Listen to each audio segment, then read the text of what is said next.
ഒരു പരിഹാരായി. പഴയതെല്ലാം ഞങ്ങൾക്കറിയാൻ തമ്പുരാൻ.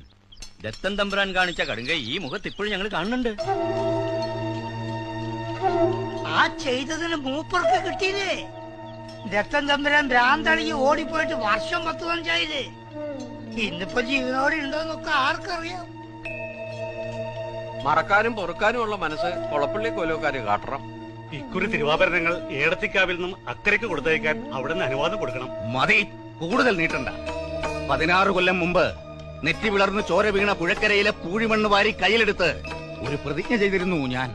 അത് മാറ്റാൻ സൂര്യൻ പടിഞ്ഞാറ് ഉദിച്ചു തുടങ്ങിയിട്ടൊന്നുമില്ലല്ലോ. എന്നാ പോയിക്കൊള്ളൂ. ഇനി ഈ ആവശ്യവും പറഞ്ഞോണ്ട് ഈ പടിക്കകത്ത് കയറരുത്. കണിമംഗലത്തിന്റെ നാശം പൂർണ്ണമാവട്ടെ. ആ കോവിലകത്തിന്റെ മേൽക്കൂര നിലംപൊത്തട്ടെ. എന്നിട്ട് ആലോചിക്കാം അപ്പന്റെ വാക്ക് മാറ്റുന്ന കാര്യം. പോവാം. ഇനി ഒന്നും പറയാനില്ല, കേൾക്കാനും. ഒരു പരിഹാരായി. പഴയതെല്ലാം ഞങ്ങൾക്കറിയാൻ തമ്പുരാൻ. ദത്തൻ തമ്പുരാൻ കാണിച്ച കടുങ്കൈ ഈ മുഖത്ത് ഇപ്പോഴും ഞങ്ങൾ കാണുന്നുണ്ട്.